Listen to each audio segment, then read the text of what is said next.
Welcome my friends. Arunachal Pradesh সিরিজে আজকে চতুর্থ পর্ব নিয়ে চলে এলাম। এই পর্বে কামাখ্যা থেকে ভালুকপং অবধি রাস্তার বিবরণ থাকবে, সঙ্গে থাকবে কালিয়া ভোমরা ব্রিজের আর নামেরি টাইগার রিজার্ভ ফরেস্টের ভেতর দিয়ে গাড়ি চালানোর সুন্দর অভিজ্ঞতা। ডিটেলসে যদি জানতে হয় কালিয়া ভোমরা ব্রিজটা কীরকম, নামেরি টাইগার রিজার্ভ ফরেস্টের মধ্যে দিয়ে আমাদের যাত্রা কেমন ছিল এবং ভালুকপংয়ে আমরা কোথায় ছিলাম, তাহলে ভিডিও শেষ অবধি না স্কিপ করে অবশ্যই দেখবেন। এই ভিডিওটা মূলত যারা রোড ট্রিপ করেন, মানে নিজের গাড়ি নিয়ে এদিকে ওদিকে ঘুরে বেড়াতে ভালোবাসেন, তাদের জন্য ভীষণ উপকারী হবে বলেই আমার মনে হয়। কারণ এই ভিডিওতে আপনারা কামাখ্যা থেকে বা গৌহাটি থেকে ভালুকপং অবধি রাস্তা প্রত্যেকটা ডিটেলস পাবেন। কোন রাস্তা দিয়ে যেতে হবে, কোথায় বাঁক নিতে হবে, কোথায় কি করতে হবে, সমস্ত কিছু। তাহলে চলুন, আর দেরি করে লাভ নেই, আমরা শুরু করি। 11টা নাগাদ ব্রেকফাস্ট সেরে আমরা কামাখ্যা থেকে ভালুকপংয়ের উদ্দেশ্যে বেরিয়ে পড়ি। শুরুটা ঠিকঠাকই ছিল। আমরা কামাখ্যা থেকে নিচে নেমে আসি, কিন্তু তারপরেই ঘটে যায় একটি দুর্ঘটনা। সোমনাথদা সকালে যেখানে ব্রেকফাস্ট করেছিল কামাখ্যা মন্দিরের কাছে, সেখানে অনলাইনে পেমেন্ট করেছিল, যার ফলে আরেকটি অন্য জায়গায় পেমেন্ট করতে গিয়ে ভুল করে সেখানে টাকা পাঠিয়ে দেয় এবং কোনোভাবেই সেই দোকানে ফোন নাম্বার না পাওয়া যাওয়ায় সোমনাথদাকে আবার সেই দোকানে ফিরে যেতে হয় ভুল করে পাঠানো টাকাটা উদ্ধার করবার জন্য, যার ফলে আমাদের টিমটা ভেঙে যায়। যাই হোক, সোমনাথদা বলে যে তোরা আস্তে আস্তে এগো, আমি তোদের ধরে নেব। আমরাও সেই মতো, যেহেতু একটু দেরি হয়ে গেছিল, আমরাও এগোতে থাকলাম।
ঠিক যাচ্ছিলাম না,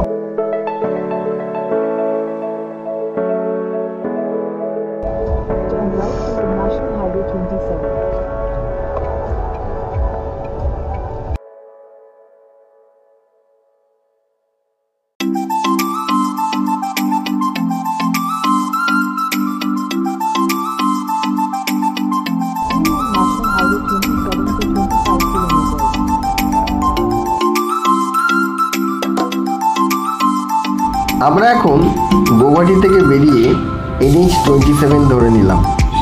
এই NH-27 ধরেই আমরা এখন বেশ কিছুটা রাস্তা এগিয়ে যাব।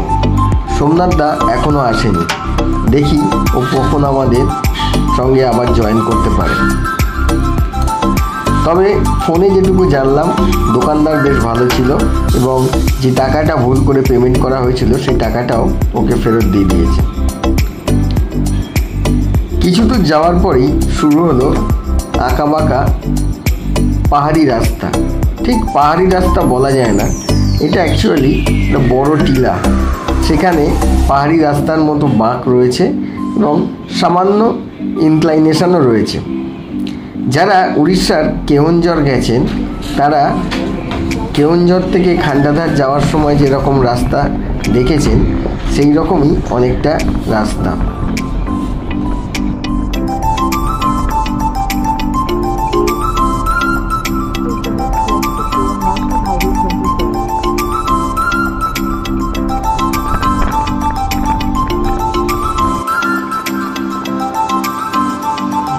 গুগল বলছে ন্যাশনাল হাইওয়ে 27 ধরে আমাদের আরও 102 কিলোমিটার এগিয়ে যেতে হবে।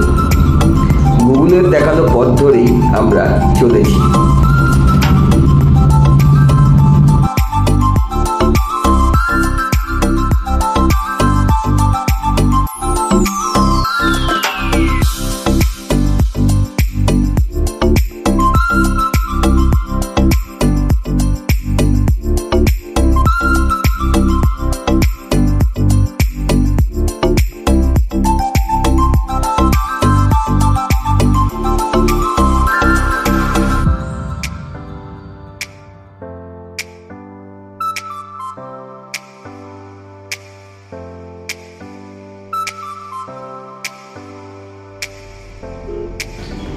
এই আঁকাবাঁকা পথ থেকে নেমে আমরা একটা জায়গায় কিছুক্ষণের জন্য বিশ্রাম নিলাম। এর মধ্যে সোমনাথ দাও এখানে এসে পৌঁছেছে। আমরা সবাই মিলে আবার একসাথে বেরিয়ে পড়লাম। NH 27 ধরে আমরা আবার এগিয়ে যাব। NH 27-এর অবস্থা আমরা যতটা এসছি ততটা কিন্তু বেশ ভালোই ছিল।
বলো। নওগাঁ হোটেলে খাবে? হ্যাঁ, নওগাঁর মধ্যে কোনো হোটেলে খাবে? আচ্ছা ঠিক আছে, ঠিক আছে। অনেকটা বেলা হয়ে গেছিল, তাই আমরা ঠিক করলাম সামনে যা হোটেল বা ধাবা পাবো সেখানেই আমরা আজকে লাঞ্চটা সেরে নেব। এইখানেই রাস্তাটা ধরে আমরা বাঁ দিকে চলে যাব, আর এইখান থেকেই কাজিরাঙা যাওয়ার রাস্তাও কিন্তু রয়েছে। যারা কাজিরাঙা রোড ট্রিপ করবেন তারাও কিন্তু এইখান দিয়েই ক্রস করবেন। যাই হোক, আমরা এবার সামনে হোটেল বা ধাবা খুঁজতে লাগলাম। সামনেই আমরা কিছু দূর গিয়ে একটা ধাবা পেয়ে গেলাম। এই ধাবায় আমরা লাঞ্চটা সেরে নিলাম। ধাবাটির নাম হচ্ছে প্রিয়া ধাবা। এখানকার যে মালিক সেই কিন্তু কলকাতার লোক। দুপুরে খাবারটা খুব একটা খারাপ ছিল না। এরপর লাঞ্চ সেরে আমরা আবার ভালুকপংয়ের উদ্দেশ্যে বেরিয়ে পড়লাম। ঘড়ির কাঁটায় 4টে বেজে গেছে। আকাশে আলো একটু কমে এসছে, কারণ এখানে একটু মেঘলা রয়েছে, তবে আকাশটা কিন্তু দারুণ লাগছে দেখতে।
সামনের মাইলস্টোনের বোর্ডে দেখাচ্ছে তেজপুর 15 কিলোমিটার, বালিপাড়া 34 কিলোমিটার।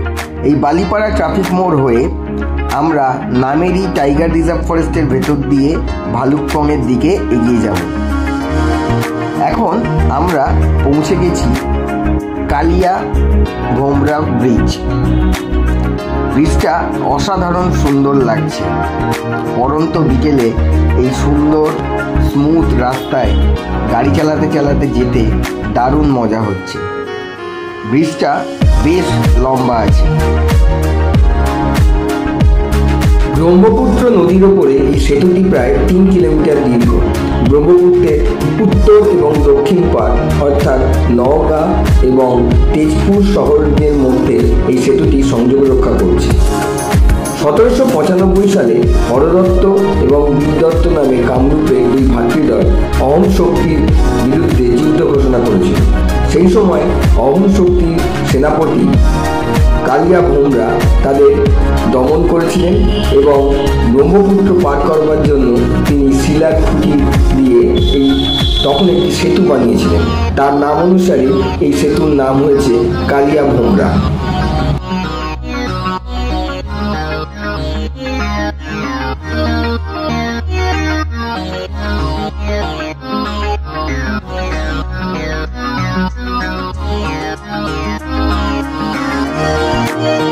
জায়গাটা এত সুন্দর যে আমরা ব্রিজের ওপর কিছু দূর গিয়েই একটু দাঁড়িয়ে পড়লাম এবং কিছু ছবি তুললাম। নিজের গাড়ি চালিয়ে যাওয়ার সুবিধা এটাই, যেখানে ইচ্ছা দাঁড়িয়ে পড়া যায়, প্রকৃতিকে উপভোগ করা যায়।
14%.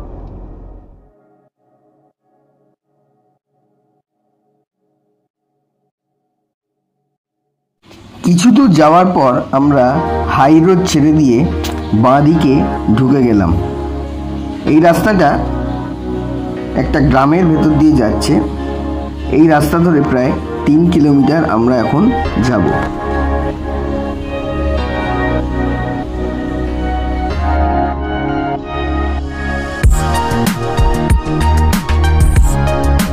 রাস্তাটা বেশ সরু ছিল এবং রাস্তার কন্ডিশনও খুব একটা ভালো না, তাই এখানে সাবধানে এবং ধীরে গাড়ি চালাবেন।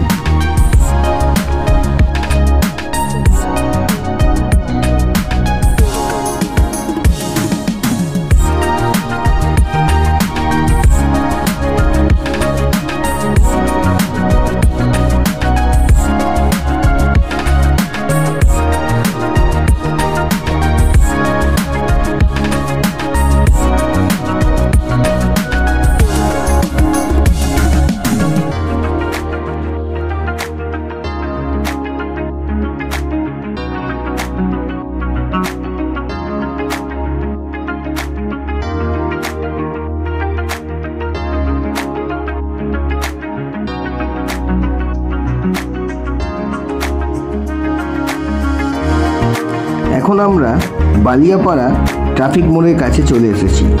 এই ট্রাফিক মোড় ক্রস করে আমরা নামেরি টাইগার রিজার্ভ ফরেস্টের রাস্তা ধরব, আর সেই রাস্তা ধরেই চলে যাব আজকের আমাদের ডেস্টিনেশন ভালুকপং।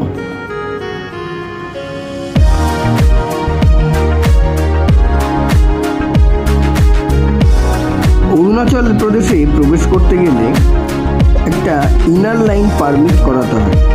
সেই ইনার লাইন পারমিট বা ILP কিভাবে ঘরে বসে করা যায় তার বিস্তারিত বিবরণ আমি পরবর্তী পর্বে দেব। তাই আপনারা যদি সেইগুলো দেখতে চান তাহলে অবশ্যই আমার চ্যানেলটা সাবস্ক্রাইব করে দেবেন, ভিডিওটা লাইক ও শেয়ার করে দেবেন।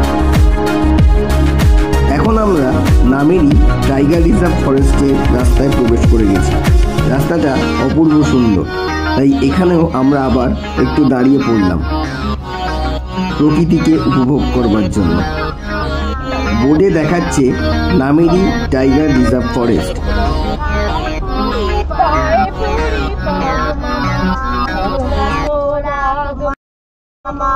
তুমি যে কেটা জানতো, তুমি যে ঘরে কেটা জানতো, তুমি যে ঘরে কেটা জানতো।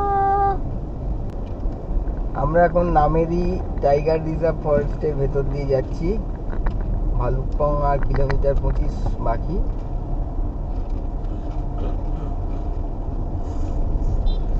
আপনারা শুনলেন এই নামেরি টাইগার রিজার্ভ ফরেস্টের রাস্তায় ঢুকে আমার ছেলে বাঘ মামাকে নিয়ে গানও ধরে ফেললো।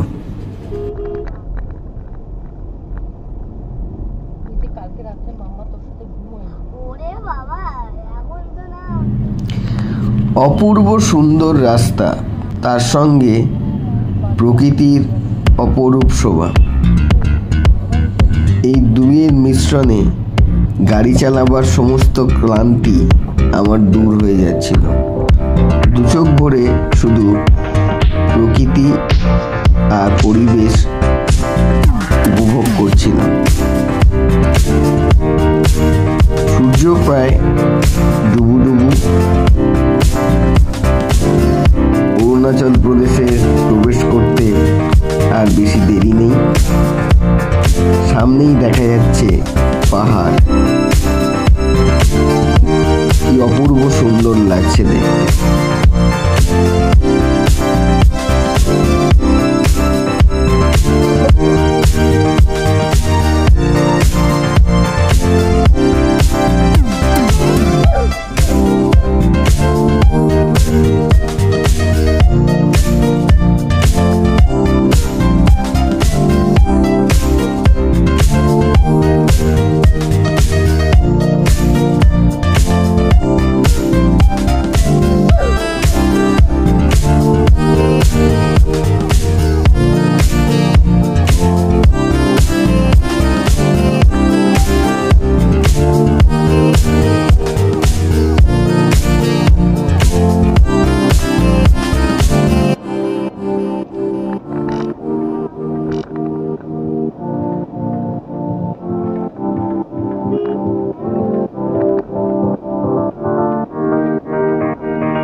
ডান দিকে দেখা যাচ্ছে কামেং নদী। অনেকে সেখানে গাড়ি নামিয়ে পিকনিক করছে। আমাদের দেরি হয়ে যাওয়ায় আমরা আর ওখানে গেলাম না, দূর থেকে ছবি তুলে চলে এলাম।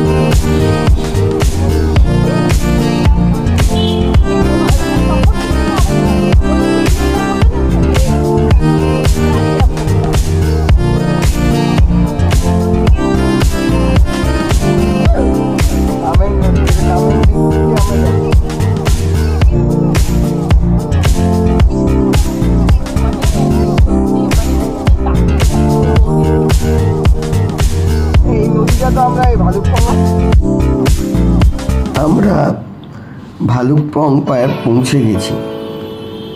এই ভালুকপং দিয়েই ভারতবর্ষের যেখানে প্রথম সূর্যকিরণ এসে পৌঁছয় সেই রাজ্যে আমরা প্রবেশ করব।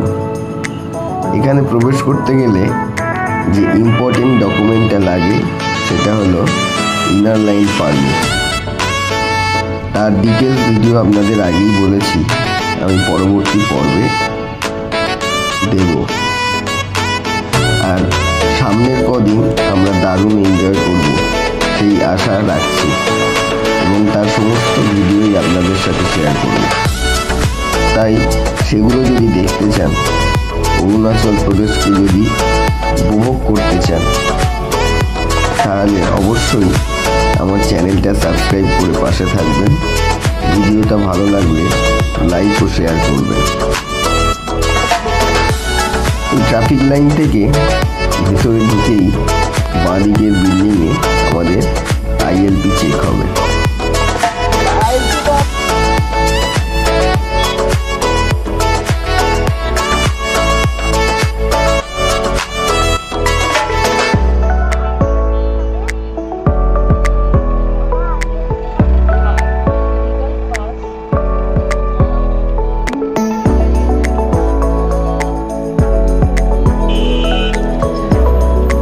আমরা কিন্তু অরুণাচল প্রদেশে প্রবেশ করে গেছি। আমাদের হোটেলও এখান থেকে খুব বেশি দূর না, 100-150 মিটারের মধ্যে। প্রথমে আইএলপিটা চেক করে নিলাম। বিশেষ কিছু দেখলো না, শুধু আইএলপি কপিটা জমা দিল। এখন আমরা এই বাজারের ভেতর দিয়ে আমাদের আজকের রাতের আস্তানা আমাদের হোটেলের দিকে যাচ্ছি। ভালুকপংয়ে আমরা কোথায় ছিলাম তার ডিটেলস আমি ডেসক্রিপশন বক্সে দিয়ে দেবো, তাই চাইলে আপনারা দেখে নিতে পারেন।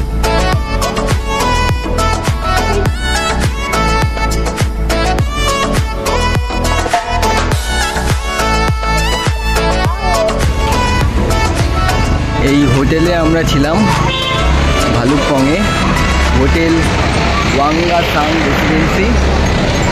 নিচেই রেস্টুরেন্ট আছে ইয়াসি হোটেল, এখানে আমরা ব্রেকফাস্ট ডিনার করেছি। এইদিকে যে রাস্তাটা চলে যাচ্ছে এটা দিরাংয়ের দিকে, আমরা এই দিক থেকে এসছি। এই 200 মিটারের মধ্যেই এখানে আইএলপি চেকিংয়ের যে চেকপোস্ট সেইটা আছে। এসে আমরা কালকে রাত্রিরে এই হোটেলে ছিলাম, হোটেল ওয়াংগা সাং রেসিডেন্সি। হোটেলের সামনেই আমাদের গাড়িগুলো পার্ক করা আছে।